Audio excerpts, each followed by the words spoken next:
Boa tarde. Dando continuação ao 10º Fórum Baiano de Economia Aplicada à Economia Digital, um evento organizado pela SEI e pelo Grupo de Pesquisa em Economia Aplicada da UFBA, convido todos para assistirem à palestra de encerramento do nosso fórum, o desenvolvimento dos mercados digitais brasileiros. Eu sou Rafael Salles, doutorando em Economia Aplicada pela UFBA e membro da comissão organizadora do fórum. Esta palestra será ministrada pela Silvia Fagar Almeida, economista pela FEA-USP e doutora pela FGV, foi Visiting Scholar na Columbia University, em Nova York. É diretora da LCA, diretora de mercados digitais do IBRAC, Instituto Brasileiro de Estudos de Concorrência, Consumo e Comércio Internacional, e professora da FGV. Boa tarde, Silvia. A palavra está com você. Muito obrigada, Rafael. Muito obrigada aqui aos organizadores do evento pelo convite. Para mim é uma honra estar aqui discutindo com vocês esses temas. Acho que é um debate super pertinente e recente, atual. Pelas palestras anteriores, espero que complementar a discussão e trazer alguns elementos a mais para a gente fazer um rico debate ao final aqui da exposição que eu tenho para fazer.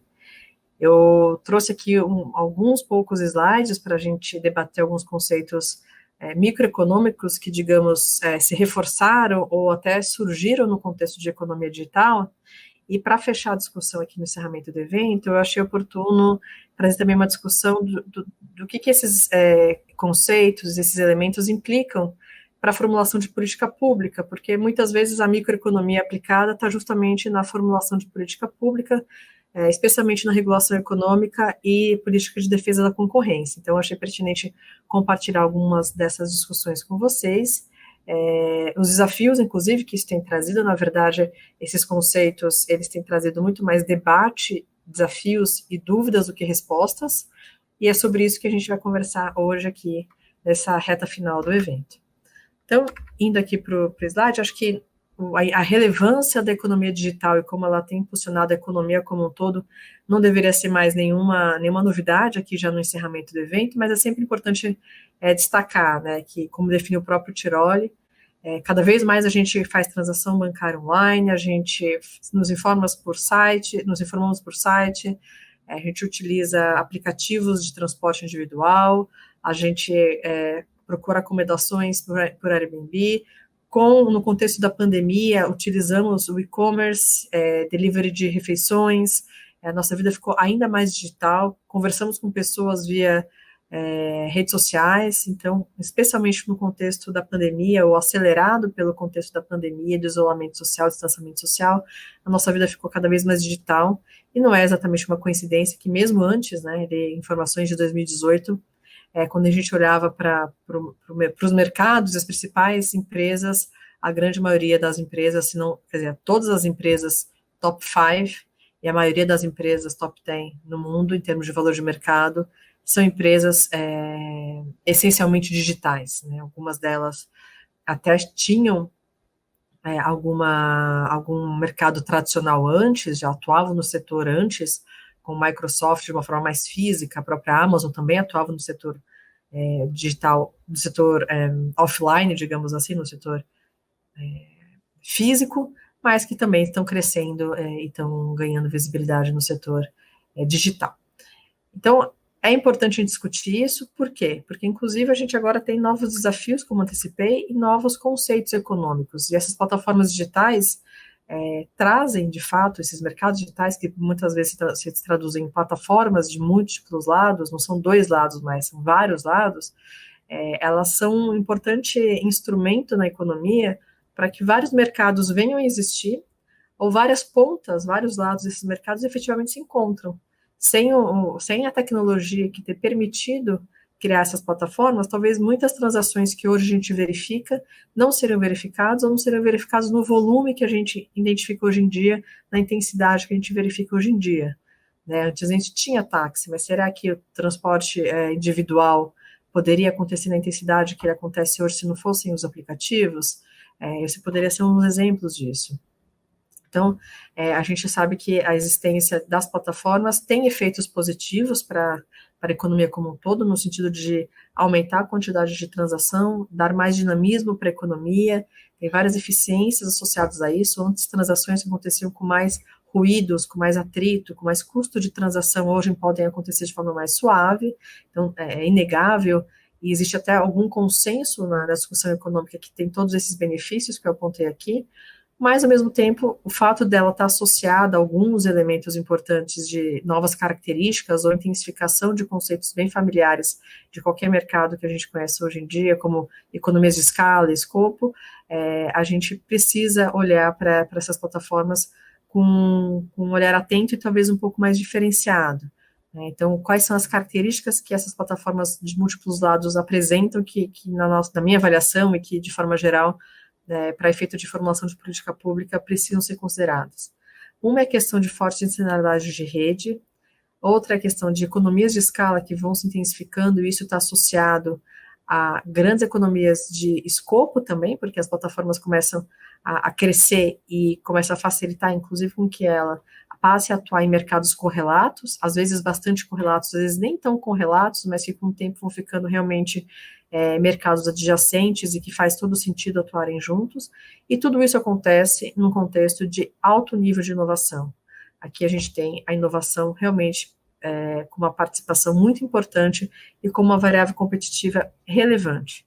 Então, são elementos muito importantes e que, reparem que estou dizendo aqui de fatores que determinam o mercado, que as plataformas por si só já são mecanismos de você favorecer um crescimento de mercado e mercados mais eficientes, e não estou falando aqui da relevância do preço nesse momento. Por quê? Porque o preço segue sendo bastante relevante, mas ele talvez agora tenha um papel diferente, enquanto a gente conhece mercados tradicionais em que o preço sempre foi um mecanismo central de regulação da oferta e da demanda, um mecanismo central de você garantir olhar para a concorrência. O preço aqui, quando a gente fala de plataformas digitais, ele segue sendo bastante importante, ainda segue em determinados mercados sendo talvez a variável competitiva mais importante, mas ele não é, por si só, o único mecanismo que vai fazer oferta e demanda se encontrar. O preço começa a ganhar um papel destacado, mas ao lado de outros elementos que também se mostram relevantes. Então, isso por si só já é um movimento bastante diferenciado em relação aos mercados tradicionais. E quando a gente fala de escala e escopo, claro que esse é um conceito já bastante consolidado, muito presente em vários mercados tradicionais, centenários, mas aqui a gente tem que levar em consideração que aqui as economias de escala, de escopo, começam a ficar, principalmente de escala, ficar tão elevada, e a operação de várias plataformas digitais começa a ficar, se basear tanto em investimentos iniciais e uma estrutura física que representam custos fixos, e muitas vezes o custo marginal, ou seja, os custos de vocês, de uma empresa, plataforma digital, de uma empresa que atua no mercado digital, ofertar um produto adicional, acaba ficando muito baixo, próximo de zero.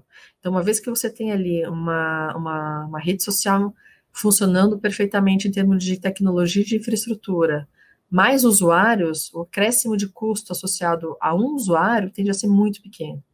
Então, tem ali todo um custo relevante de tecnologia e de instalação dessa plataforma, mas, por vezes, o crescimento dela envolve custos marginais muito baixos ou próximos de zero. Então, isso implica que quem consegue se instalar primeiro, quem consegue ganhar uma escala de operação primeiro, pode ter vantagem competitiva nesse mercado. De forma análoga, acontece com economias de escopo. Como mencionei, existem muitos mercados correlacionados dentro dessas plataformas digitais. Adicionar alguns serviços junto daqueles serviços que já são oferecidos por vezes envolve economias relevantes de custos, porque é muito fácil, a tecnologia não é difícil de ser complementada, e isso permite que então você tenha empresas que fornecem serviços de forma muito eficiente a oferecer um conjunto de serviços ao mesmo tempo.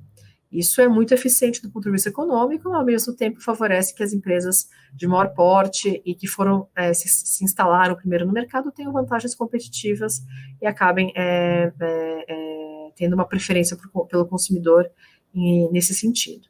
Então, a gente vê que para tudo isso acontecer, também é muito importante o papel da inovação, não só para viabilizar tecnicamente com que esses novos serviços sejam criados, sejam acoplados uns aos outros, intensifiquem, então, esse encontro entre oferta e demanda, ou entre lados diferentes da plataforma. Então, a inovação surge com um papel relevantíssimo para conectar essas pontas e para viabilizar tecnicamente para que tudo isso aconteça, mas é ela que também permite a criação do que a gente chama aqui de um outro driver competitivo, que é a diferenciação e qualidade. Então, uma vez que a tecnologia está desenvolvida para viabilizar determinado serviço, continuar aprimorando, tornar esse serviço cada vez mais rápido, cada vez mais eficiente, cada vez com menos fricção, é muito importante para a competição nesse mercado, para que os players se destaquem ou fiquem para trás muito rapidamente, ainda que eles tenham sido os primeiros a se instalarem nesse mercado. Então, a inovação, ela é importante para viabilizar e para dar continuidade à rivalidade. Ela também surge como um mecanismo para a criação de novos mercados nesse sentido, porque, às vezes, os incrementos, as inovações e o aumento da qualidade, que ainda que ela pareça incremental no primeiro momento, com o tempo ela pode permitir a criação de novos mercados e, ao viabilizar tecnicamente alguns tipos de plataformas, alguns tipos de mercado que não existiam antes, elas criam mercado. E mercados que vão ser complementares talvez aos mercados físicos, complementares aos mercados tradicionais, mas por vezes são mercados que só existiriam se realmente fosse possível ter essa tecnologia no formato de plataforma, unindo lados diferentes, demanda e oferta, ou diferentes agentes aí que precisam se encontrar. Então, o preço, como eu mencionei, ele começa a ter um papel diferente. Não quer dizer que eles perdem relevância necessariamente. Pode até ser que em alguns mercados o preço possa ter uma relevância reduzida, o que não necessariamente é o padrão. Até porque a gente precisa ter em mente que existem diferentes plataformas digitais. A gente sabe que a economia como um todo está se digitalizando. Então, tem muitos mercados tradicionais que nasceram e vivem há anos como mercados tradicionais, sem nenhum canal, nenhum pé ali na digitalização de forma mais relevante do jeito que a gente está discutindo aqui, e sempre concorreram muitas vezes na dimensão preço. A criação de novos canais online ou eventualmente a adaptação de um determinado tipo de serviço que vai ser ofertado via o canal online não implica necessariamente, então, que todas essas características que a gente está discutindo agora se sejam adequadas para esses mercados mais tradicionais que tem ali um canal ou outro canal que seja mais online. E aí, nesse sentido, o próprio preço segue sendo tão relevante como sempre foi, e às vezes o próprio canal online favorece uma concorrência mais acirrada na dimensão preço.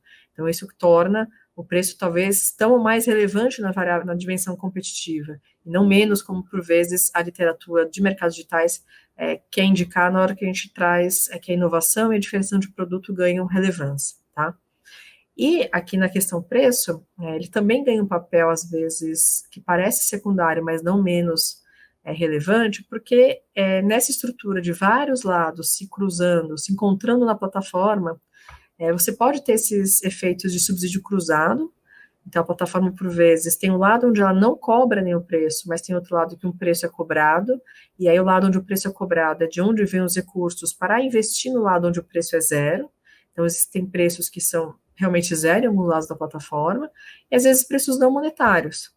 Uma discussão, um exemplo mais tradicional do que seriam os preços não monetários, é quando, por exemplo, a gente, para acessar determinado conteúdo na internet, se dispõe a responder uma pesquisa, ou aceita, por exemplo, que as informações que a gente faz ao consultar o site, né, as informações pessoais que a gente acaba gerando ao consultar aquele site, fiquem armazenados ali e sejam usados depois pela própria plataforma para gerar algum tipo de serviço ou de benefício para o mesmo lado ou para outros lados da plataforma. Né? Nas redes sociais isso é um exemplo, assim como tem um exemplo, como eu mencionei, de você poder acessar determinado conteúdo se você fizer um cadastro ou se dispor a responder uma pesquisa. É comum, por exemplo, no e-commerce, você, ao fazer o cadastro e colocar o seu e-mail e alguns dados pessoais, determinada loja te dá um desconto. Então, essa é uma forma de você pensar num preço não monetário, né? Um preço que, a princípio, você está dando uma informação que não seria recurso monetário, em troca de um desconto que seria monetário. tá? Então, esse é um outro elemento importante que a gente vai ver que tem implicações para a formulação de política pública, porque toda a regulação econômica, especialmente o antitrust, por exemplo, são muito pautados em efeitos via preço, que são, inclusive, efeitos mais facilmente mensurados e observáveis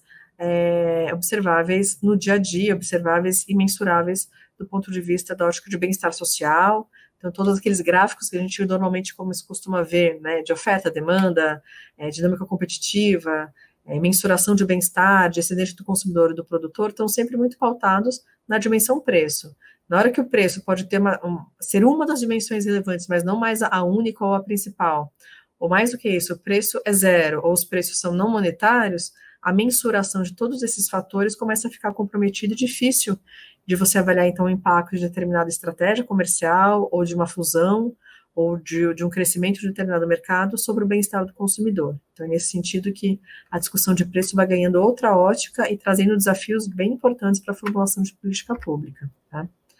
Agora, quando a gente pensa em precificação e estrutura, até já antecipei um pouco aqui essa discussão, o que a gente verifica é que as plataformas, de forma mais específica, ela acaba muitas vezes precificando acima do custo marginal, por um lado, onde a plataforma vai ter realmente a remuneração por toda a infraestrutura que ela criou e pelo serviço que ela presta. Então, no lado mais inelástico, ela tende a ter uma precificação acima do custo marginal e acaba subsidiando, ou por vezes nem cobrando nenhum tipo de preço monetário, para o lado da plataforma que tende a ser mais elástico, ou seja, mais sensível a preço. E é assim que ela acaba tendo condições de financiar toda a estrutura da plataforma, só que isso tem efeitos também para o funcionamento do mercado, porque com isso ela pode até, inclusive, estar alavancando transações que não aconteceriam se ela não fizesse esse tipo de, digamos, subsídio cruzado entre os lados da plataforma. Então, a grande vantagem, como mencionei já no começo aqui da conversa, é que essas plataformas são reconhecidamente tidas como facilitadores do encontro entre diferentes agentes, que se não fosse elas não se encontrariam, e acima de tudo não se encontrariam na intensidade que acabam se encontrando. Então, você aumenta o nível de comercialização, de trocas nesses mercados por conta da plataforma, e a precificação, a forma de precificação, como esses preços são construídos, ou a política de precificação de cada lado da plataforma, é extremamente crucial para o sucesso da plataforma nesse sentido de atrair cada vez mais usuários dos dois lados da plataforma, que a gente vai ver que também tem implicações relevantes do ponto de vista competitivo. Tá? Então, aqui a gente também percebe que o fato de você poder precificar diferente, dependendo do lado da plataforma, não só intensifica a oferta, sendo a oferta ou os encontros entre os lados da plataforma nesse mercado, como ela também permite com que os efeitos de preço e reação dos consumidores via preço pode ser até mais intensa e as políticas de preço ainda mais agressivas do que você verificaria em mercados mais tradicionais. Tá? Então, essa intensidade que acaba acontecendo em função de você poder adotar estratégias diferentes dependendo do lado que você está olhando, faz com que o preço, de novo, não fique como um papel secundário. Ele, na verdade, ganha agora acompanhantes como inovação, diferenciação de produto, naquele nível de variáveis importantes da concorrência. E aqui nessa tabelinha eu trouxe alguns exemplos de lados diferentes das plataformas, e que daí ficam explícito que tem vários lados das plataformas, como o lado 1, né, vários desses segmentos de mercado aqui que eu apresento, que por vezes um dos lados da plataforma não paga nada, tem um preço zero, e o outro lado da plataforma pode ter um preço associado a atuar daquela plataforma. Né? Então, aqui a gente vê que, inclusive, isso, como as plataformas aqui vão precificar um lado e o outro lado, vai ser crucial para trazer esse equilíbrio de atrair dos dois lados um número alto de usuários e de parceiros para poder intensificar cada vez mais o uso dos seus serviços e, com isso, não só do ponto de vista privado, ter um maior lucro e ter uma maior rentabilidade e receita mesmo, mas do ponto de vista do mercado e do usuário e do ponto de vista do bem-estar social, ter mais trocas eficientes e mutuamente benéficas. Tá? Então, aqui a gente tem vários exemplos sobre isso, que acho que eu vou passando por aqui, porque acredito que isso também já tenha sido discutido com vocês ao longo do tempo. E por que então, você criar mecanismos de preço de um lado da plataforma que atraia o outro lado da plataforma, ou atraia mais pessoas do mesmo lado da plataforma, é importante. Então, por vezes, você cobrar um preço zero para um lado da plataforma, para atrair cada vez mais usuários para aquele lado da plataforma. Por que isso é importante? Porque plataformas digitais se valem de muita externalidade de rede. Tá? Externalidade de rede não é um conceito novo de mercados digitais. Na telefonia, por exemplo, isso já era bastante consolidado. Você ter um telefone para ter 2 pessoas no seu país com telefone, não é exatamente um valor muito grande você ter telefonia e ter acesso a um telefone. Então, quanto mais pessoas têm acesso ao telefone, maior o valor que você atribui, maior o valor, o benefício do consumidor em ter acesso a esse tipo de serviço. Então, isso chama um efeito de rede, uma externalidade de rede direto. Daquele mesmo lado da plataforma, quanto mais coleguinhas eu estiver usando o mesmo serviço que eu estou usando, melhor para mim. Então, por exemplo, as redes sociais é um exemplo de quanto mais pessoas você atrai para um lado da plataforma, melhor é para todo mundo e mais pessoas vão estar interessadas em se juntar a esse grupo. Né? Por isso que ter preço zero para esse lado da plataforma, ou por vezes até um preço negativo, entre aspas, porque ele não seria monetário, é benéfico porque você quer realmente atrair o maior número de pessoas para esse lado da plataforma.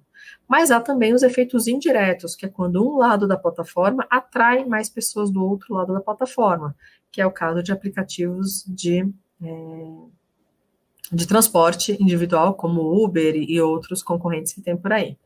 Quanto mais motorista tiver de um lado da plataforma, maior o benefício para os passageiros. Mais passageiros estarão atraídos para essa plataforma. Ao mesmo tempo, quanto mais passageiros atraídos para a plataforma, mais motoristas também serão atraídos para essa plataforma. Isso vai gerando um efeito spillover, né, que vai crescendo e um lado vai intensificando o outro e vai atraindo cada vez mais usuários para os lados da plataforma. Então, aqui a gente percebe que os efeitos de rede, os efeitos de escala, traz vantagens competitivas para as empresas que se instalaram primeiro e que conseguem, por conta disso, ter uma escala de operação maior, porque elas se valem tanto de diluição de custos fixos, como elas têm esse efeito intensificador dos 2 lados da plataforma, trazendo mais sucesso para o desempenho dela.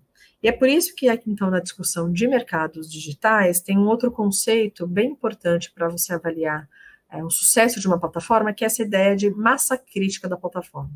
A massa crítica seria esse ponto a partir do qual, digamos assim, a plataforma decola. O que é ela decolar? É um ponto a partir do lado em que, se ela atingir esse ponto, ela já conseguiu conquistar um número de usuários de um lado e número de parceiros do outro. Por exemplo, esse gráfico aqui traz quantidade de motoristas de um lado e quantidade de usuários de outro lado, que ela já começa então a decolar, porque começa a ficar já tão grande esse número de usuários e motoristas dos 2 lados, que daí a atração de um lado para o outro começa a se intensificar num efeito exponencial. E aí que então ela decola e consegue se viabilizar financeiramente, inclusive. A discussão em cima da massa crítica é a seguinte: se você não consegue atingir essa massa crítica, talvez você fique ali, a plataforma fique ali patinando, sem ainda conseguir ser realmente atrativa para os 2 lados da plataforma. E essa é a partir do momento que ela conseguiu atingir um determinado nível de um dos lados, que também atrai o outro lado da plataforma, é que ela consegue crescer e, de fato, se consolidar nesse mercado. Então, quando a gente pensa num ambiente competitivo, a ideia é que, se tem uma plataforma que já se consolidou, atingiu a massa crítica e tem crescido nesse modelo mais exponencial, e de forma que, por algum motivo, seus concorrentes não conseguem atingir a massa crítica, a ideia é que esses concorrentes nunca vão ser um rival tão efetivo para a plataforma que já atingiu a massa crítica. E aqui fica mais claro que, geralmente, as primeiras empresas que se instalaram no mercado podem estar em condições mais favoráveis para atingir essa massa crítica, o que não é necessariamente verdade em qualquer mercado. Tá? Tem uma intuição de que, por conta de economia de escala e por conta da externalidade de rede, ao atingir a massa crítica, apenas o primeiro conseguiria fazer isso mais facilmente, os demais não conseguiriam. Claro que isso tem que ser analisado caso a caso. E esse efeito spillover que a massa crítica implica, ela está totalmente associada à externalidade de rede, aqui mais indireta, que é o fato de um dos lados da plataforma estimular o outro, e aí chega num nível que um estimula o outro de forma a crescer intensivamente. E aí, dentro de discussão de política pública, o que esse efeito de rede se transforma em termos de massa crítica e a importância em se atingir essa massa crítica para ser viável e competitivo no mercado, vem essa pergunta, se então o primeiro, ou o ganhador, o primeiro que não necessariamente o primeiro que se instalou no mercado, mas o primeiro agente que atingiu a massa crítica vai ser então o agente que vai levar tudo. Porque, de repente, então, se ele atingiu a massa crítica, ele começa a crescer de forma exponencial, de forma que se os outros começarem a demorar para atingir essa massa crítica, eles já ficaram para trás e, de repente, vai ter apenas um agente dominando esse mercado. Esse ponto é bastante importante do ponto de vista de política pública, porque é o que vai discutir até que ponto vai ter concorrência nesse mercado, se há uma tendência à eliminação de rivais de menor porte, se há uma tendência a uma consolidação com um único player no mercado ao longo do tempo, e uma ideia de que, então, a concorrência não será mais dentro do mercado pelos usuários, mas vai ser uma concorrência pelo mercado, ou seja, a concorrência para ser quem vai ser a única empresa a sobrar nesse mercado. E aí que está a preocupação em termos de política pública, porque se realmente tem uma concorrência pelo mercado e não dentro do mercado, você pode começar a criar grandes monopólios em cada um desses mercados digitais, e esse poderia ser um problema a ser endereçado pela ótica concorrencial e pela ótica regulatória, tá? Então, é por isso que esse conceito é bem importante, ele decorre diretamente da discussão de efeito rede, e tem esse efeito que realmente preocupa as autoridades. Agora, para atenuar, não é nenhuma diferença tão gritante aqui com relação ao efeito rede, o efeito de escala, no fundo, é um tipo de concorrência que não é diferente do que a gente verifica no dia a dia, a não ser pelo fato de que, quando a gente está pensando no nosso dia a dia, por vezes a gente tem que escolher um fornecedor para determinado serviço ou produto.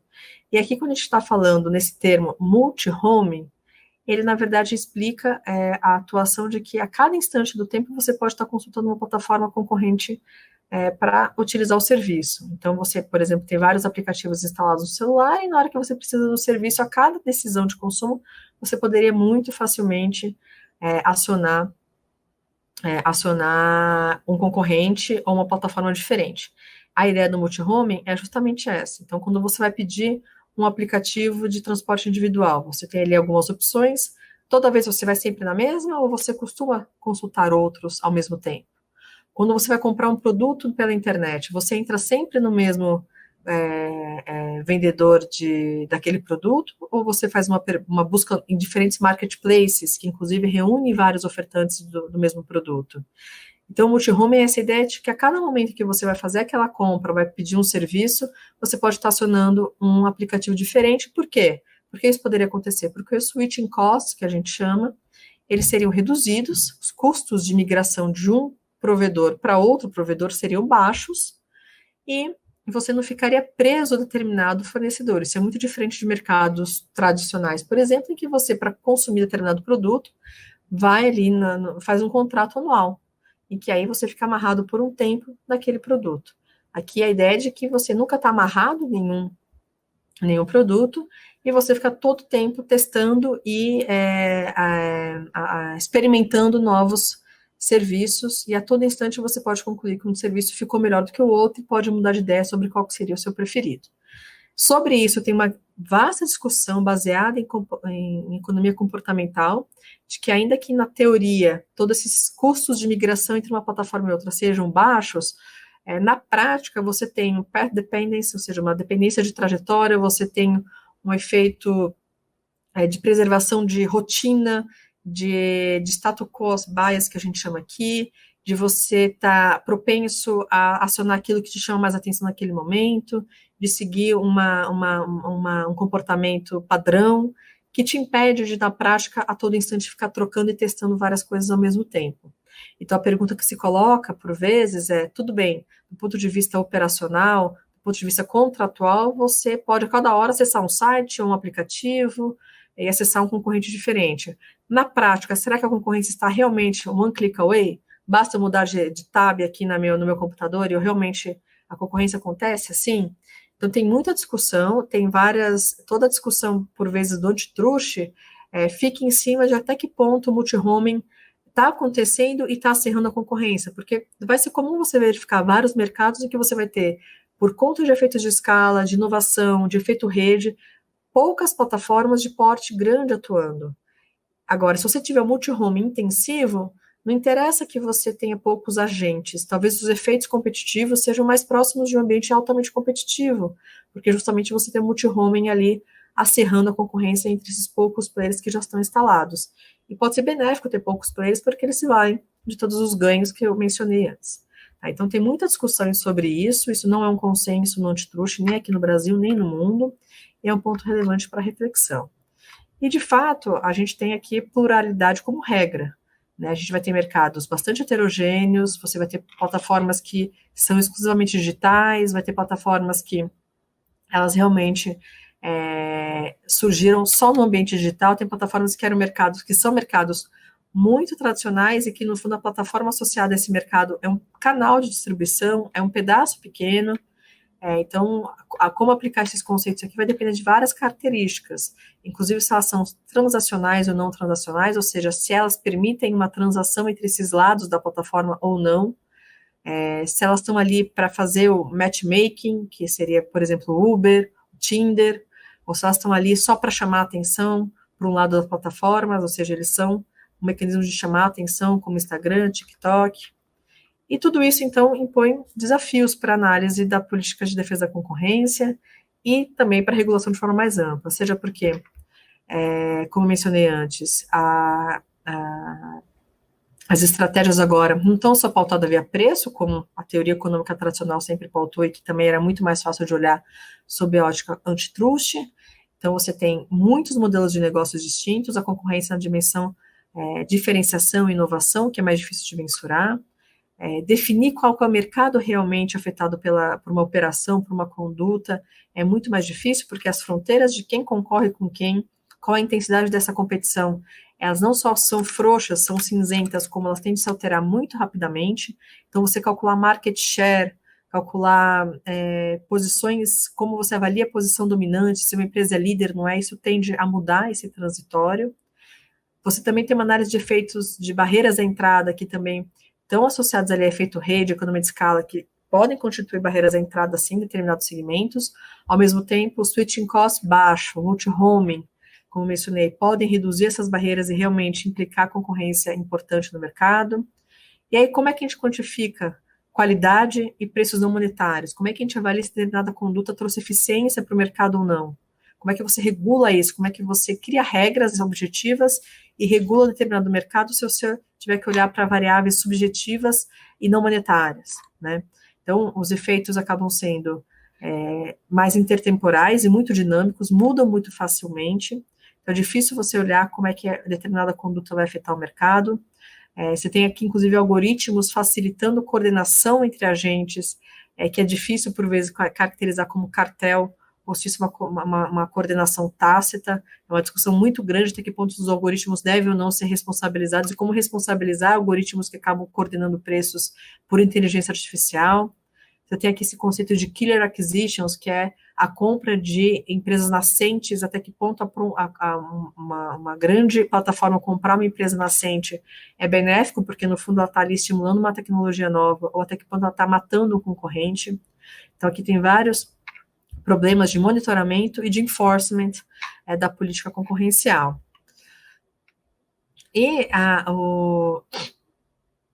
regulação nesse sentido acaba ganhando também destaque, porque nem tudo pode ser endereçado do que eu estou discutindo aqui, do que eu dei exemplo no slide anterior, apenas com política concorrencial. Claro que isso vai depender muito do desenho da política antitruste nos diferentes países, e se discute muito até que ponto a regulação ex ante que não deve ser utilizada no lugar do antitruste aqui, para se discutir efeitos, para se regular mercado, para se evitar que exista um grande poder de mercado sendo adotado. E a experiência internacional tem nos mostrado que a regulação, por vezes, está focando nesse conceito de que até que ponto algumas plataformas podem ser entendidas como gatekeepers, que são plataformas que vão ficando tão relevantes no seu segmento de atuação, que elas viram mediadoras essenciais, elas viram estruturas essenciais para aquele serviço ser prestado. Então, elas são como se elas começam a convergir para o conceito, não é igual, mas começa a convergir para um conceito parecido de Essential Facility. E se for esse o caso, então elas teremos essas implicações de uma Essential Facility. Tá? Então, tem muita discussão do que é concorrência, o que é política de defesa da concorrência, o que é uma regulação mais ampla. Um desafio muito grande para uma regulação mais ampla é que, como a gente discutiu, os mercados digitais não necessariamente são setores específicos, eles são vários setores com muitas diferenças, então você fazer uma regulação também que considera tantos setores, tantos agentes diferentes ao mesmo tempo, é muito desafiador. Tá? E aqui no Brasil, do ponto de vista de regulação e de defesa da concorrência, ainda tem muito debate sendo feito. O CAD está realmente engajado em promover discussões a esse respeito, seja produzindo conteúdo, cadernos e estudos a respeito, seja participando e promovendo debates, inclusive debates internacionais a respeito, para se apropriar cada vez mais do que tem sido discutido lá fora e avaliar como é que isso impacta o mercado brasileiro. Ainda não tem muito consenso de como todos esses conceitos realmente vão afetar o mercado brasileiro, e como o antitruste no Brasil vai realmente tratar esses elementos. Isso acaba sendo uma análise corretamente feita caso a caso, porque cada mercado e cada operação ou cada estratégia comercial vai ter seu impacto naquele mercado específico. Então, o CAD tem sido muito cauteloso e tem procurado realmente promover o debate nesse sentido. Do ponto de vista mais regulatório, a gente tem a Lei Geral de Proteção de Dados e a Agência Nacional de Proteção de Dados, que justamente buscam trazer aqui, né, falando mais especificamente sobre dados e proteção de dados, mas que também tem seus efeitos do ponto de vista concorrenciais e que, no fundo, levam todo esse conjunto de conceitos, de informações que eu disse antes, em consideração para avaliar, então, até onde pode ir o abuso de determinada plataforma, como é que eles podem acabar usando esses dados de uma forma anticompetitiva ou, mas principalmente, violando a proteção de dados dos seus usuários.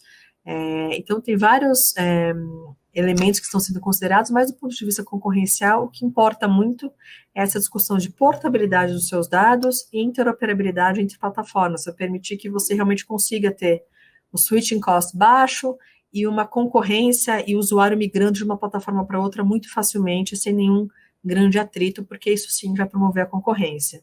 Nesse sentido aqui, a experiência do Open Banking, seja lá fora quanto no Brasil, tem sido talvez um exemplo muito bom e muito importante sobre toda essa discussão de como a regulação pode promover maior interoperabilidade, maior multi-home, maior portabilidade dos seus próprios dados para promover o multi-home e ampliar a concorrência no mercado. Tá? Então, concluindo já aqui para a gente abrir para o debate, os mercados de trás trazem novo dinamismo para a economia como um todo. A gente tem novos conceitos que precisam ser considerados para a política pública, não tendo consenso ainda sobre como as políticas podem ser adaptadas, e tem dificuldades que precisam ser superadas muito rapidamente, porque esses mercados mudam muito rapidamente. Então, decisões de política pública precisam ser céleres, ao contrário, elas podem ser inócuas. E aí a pandemia e o distanciamento social tem favorecido muito a digitalização e aumentar a necessidade de a gente avançar rapidamente nesse sentido. Então, eram essas minhas considerações finais, que até foram um pouco mais longas, mas fico aqui aberta ao debate com os meus colegas e com aqui a audiência.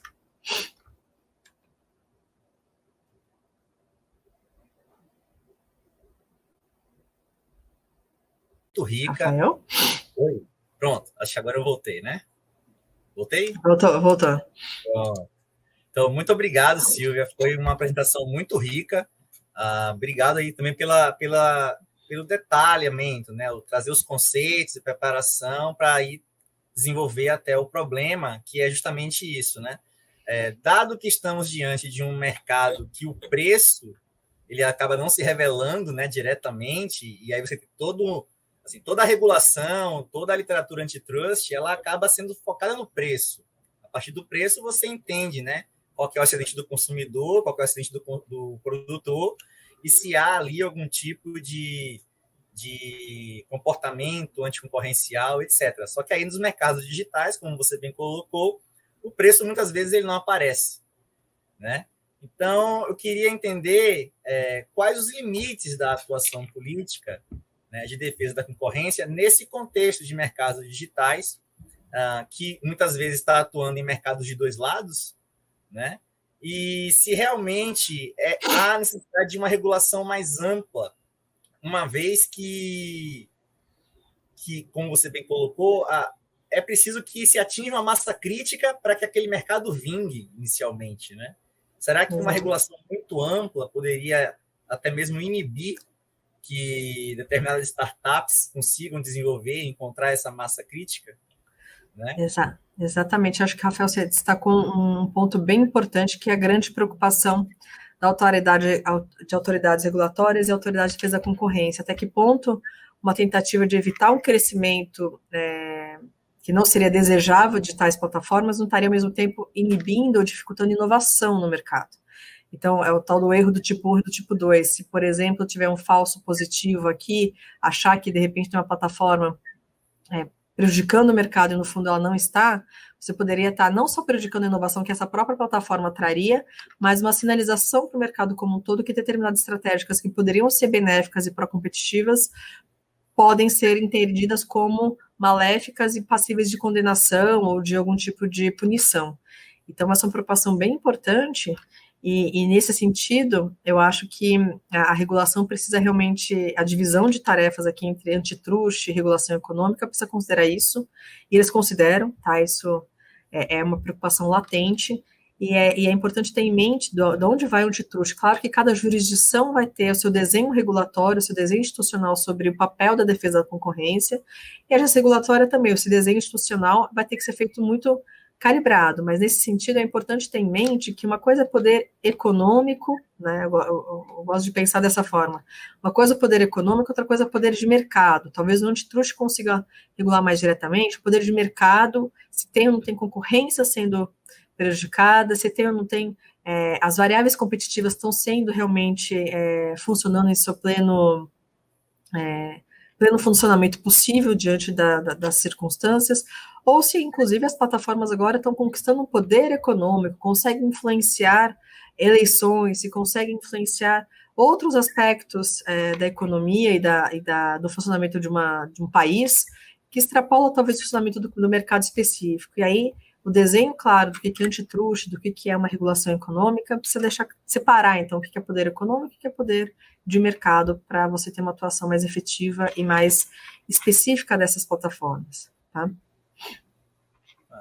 Bacana. O Gervásio enviou uma pergunta bem interessante.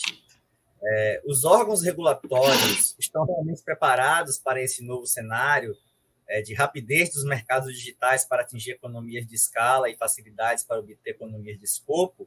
E aí eu emendo, né, assim, a estrutura analítica, né, e os instrumentos econômicos disponíveis dão conta da avaliação antitruste destes novos mercados e também o que está à disposição do regulador nesse momento. Você citou aí Lei Geral de Proteção de Dados e tudo mais, mas nesse sentido, né, o que tem à disposição do regulador hoje e se os órgãos regulatórios aqui no Brasil estão preparados para esse desafio de tentar regular um segmento que inovação é constante.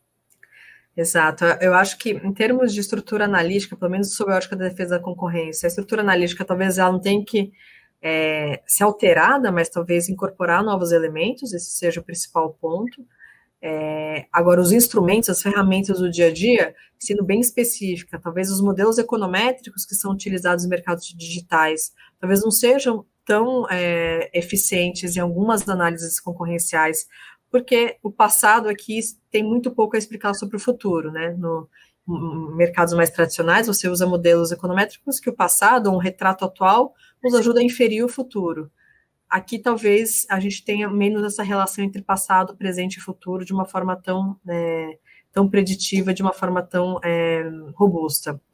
Então, tem algumas, eu acho que existe o arcabouço analítico que precisa incorporar novos elementos, você vai passar, talvez, pelas mesmas etapas, mas incorporando novos conceitos, incorporando novos elementos e o que é possível de adaptação. Do ponto de vista mais regulatório, acho que o grande desafio é isso, acho que a gente está mais acostumado com regulação de setores específicos, ou o CAD, que aqui no Brasil, né, a Autoridade Concorrencial Brasileira, atua em vários setores, mas com uma tarefa mais específica, que é a questão da concorrência em si. Você olhar para vários setores ao mesmo tempo e criar uma regulamentação, uma regra do jogo, para vários setores tão heterogêneos, que no final pode convergir para quase a economia como um todo, e ter regras muito específicas para isso vai ser muito desafiador, sem inclusive esbarrar nesse problema que você mesmo apontou, de você comprometer economias de escala, comprometer as eficiências, economia de escopo, e até mesmo um processo inovativo que se vale dessas economias de escala e de escopo que eu mencionei. Então, Acho que está aí o grande desafio. Então, acho que a gente tem muito material em mão, tem um arcabouço analítico favorável nesse sentido, mas do ponto de vista de antitruste, tem conceitos a serem cada vez mais incorporados e análise acho que tem que ser mais caso a caso. Do ponto de vista regulatório, de forma mais ampla, acho que a LGPD e a NPD são um passo extremamente importante nessa direção, mas talvez a gente vai ter que continuar discutindo sobre outras formas de regulamentação de mercado, específicas para cada segmento de mercado e dividindo muito bem claramente que atuação do CAD, que vai ser a atuação dessa nova entidade regulatória, se é que vai ser nova ou vai ser algum dispositivo a mais dentro dos órgãos reguladores que a gente já tem hoje. Tá? Isso. O Leonardo Castro, né, já que tocamos aqui na questão dos dados, uma curiosidade dele é se existe algum modo de mensurar o valor dos dados que fornecemos para as empresas, em casos em que o preço de utilizar o serviço é zero. Uhum. Você tem algum, já tem algum case dessa forma? Olha, no exterior, de como mensurar o valor dos dados? Não que eu conheça, e é uma discussão certamente pertinente, muito relevante. Se tiver, deve ser alguma coisa mais recente e certamente vai merecer muita atenção, porque eu acho que é uma pergunta, agradeço até, muito pertinente. Tem uma discussão que eu faço, de fato, né? Esse poderia ser o preço de você usar determinados serviços, e qual que é o valor desse banco de dados que as plataformas estão juntando, e juntando, por vezes, de uma forma estratégica, justamente oferecer vários serviços correlatos. Então, talvez a motivação de oferecer vários serviços correlatos não é só porque é benéfico para o consumidor, ele vê ganhos em usar os serviços ao mesmo tempo, mas do ponto de vista da plataforma, ela também consegue criar uma base de dados que depois é útil até para ela criar novos produtos, entender o que aquele consumidor precisa.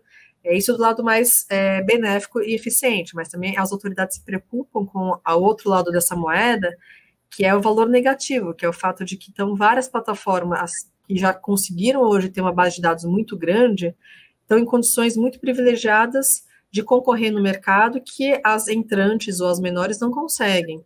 É até uma discussão até que ponto a mera obtenção desses dados já não seria uma condição suficiente para essas plataformas estarem em condição de destaque que ninguém mais vai alcançar. E até tem uma discussão técnica. A habilidade da posição delas, né? Exatamente. E do ponto de vista técnico, a questão é, ter o dado é suficiente para você ter uma vantagem competitiva, ou você tem que saber ter a tecnologia, ter os algoritmos para não só coletar, mas para processar e usar esses dados em favor de alguma vantagem competitiva mesmo. Então, são todas questões que, na verdade, ainda estão muito em aberto. Claro que tem pessoas com mais convicções de um lado e acadêmicos com mais convicções de outro, mas não é que existe um consenso e tem acadêmicos brilhantes dos dois lados defendendo os dois pontos. Tá? Então, só já casando com as palestras que tivemos mais cedo, né, o professor Kimura ele fez um exercício hipotético de como avaliar o valor, como podemos avaliar o valor de uma empresa dessas, né? E aí ele fez assim, quanto você estaria disposto a não usar o Google? Quanto eu pagaria para você não usar o Google, né? Por um mês? Seria um exercício que está hipotético, né, de tentar encontrar justamente o valor disso. Então, tivemos essa semana, né, a queda das redes sociais aí, e todo mundo começou a mostrar como isso afetou na economia real, né? Comerciantes que perderam vendas, pessoas que perderam compromissos por conta justamente desse apagão temporário que teve de um grande player do mercado nesse segmento de redes sociais, por exemplo. Repare que tudo isso vai estar muito condicional do tal do multi-home, né? Enquanto que as pessoas realmente migram, utilizam ao mesmo tempo outras plataformas, e existem alternativas. Às vezes não precisa existir 50 alternativas, basta existir 5. E se você migrar intensamente entre essas 5 plataformas, entre essas 5 pode ter uma concorrência muito intensa. E às vezes ter 50, pode ser que a escala, a eternidade de rede, não sejam tão grandes para todas as 50 serem tão eficientes como se fossem 5. Então, são trade-offs, né? A economia aqui é cheia de trade-offs que tem que ser avaliados. Isso. Na palestra anterior, o Murilo estava falando sobre fintechs, né? E você chegou num ponto muito importante, que é, nesse tipo de mercado, o acesso à base de dados é fundamental, inclusive para que novos entrantes possam contestar a posição de empresas dominantes. No caso do mercado financeiro, nós estamos vendo essa vinda, né, essa preparação para o Open Banking, né? O Banco Central já vem regulamentando, preparando o mercado brasileiro para o Open Banking, e pelo que devo perceber, o Open Banking ele pode ser uma boa oportunidade para que startups do mercado financeiro, as fintechs, elas possam ter acessos a um grande volume de informações a um custo mais baixo e poderem prestar serviços tão bons quanto as instituições financeiras tradicionais, correto? Perfeito. A ideia do Open Banking, inclusive, entendo ser muito viabilizar e favorecer o crescimento dessas fintechs. Até porque a gente sabe que tem muitos benefícios com a bancarização da população, da economia, né? Até para, em última instância, favorecer com que políticas públicas de auxílio emergencial cheguem facilmente aos alvos desse tipo de política.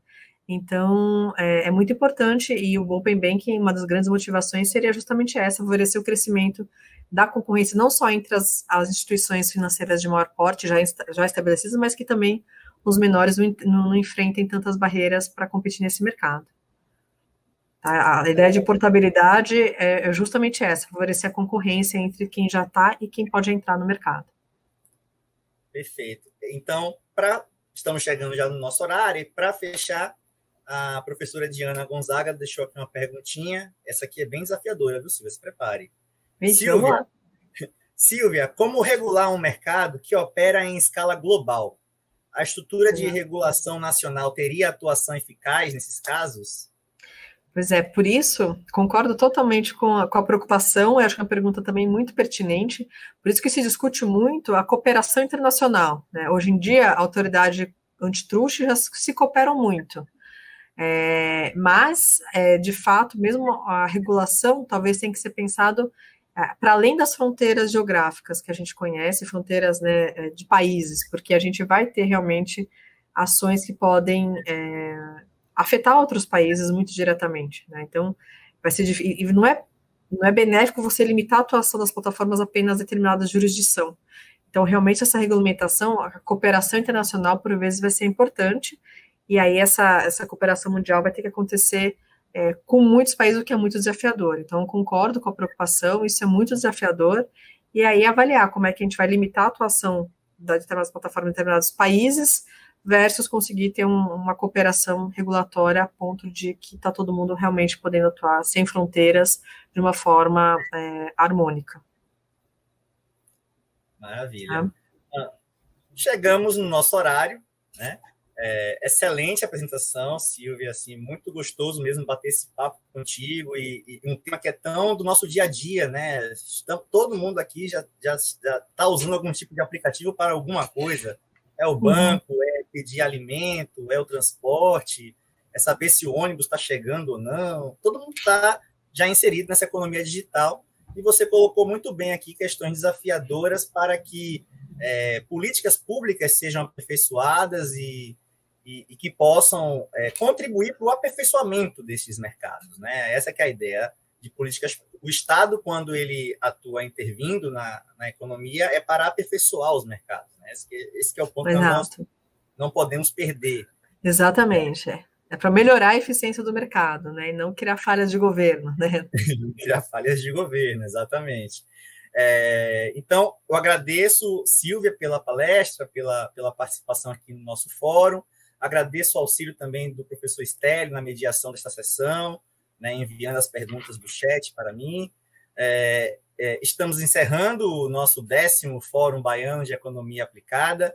Em nome do grupo de pesquisa em Economia Aplicada, faço um enorme agradecimento à SEI por esta frutífera parceria que já proporcionou 10 edições do fórum e que venham mais 10, mais 20, mais 30 edições, sempre discutindo temas pertinentes para a economia baiana, para a economia brasileira e que podem, sim, estar subsidiando a formulação de políticas públicas aqui no nosso estado. Espero que todos tenham curtido esses 2 dias de fóruns. A economia digital já é uma realidade e somente a boa coordenação entre academia, estratégias empresariais e políticas públicas poderão proporcionar o crescimento deste mercado de maneira eficiente e equitativa. Até o 11º Fórum Baiano de Economia Aplicada. Tenham todos uma boa tarde. Muito obrigada, boa tarde.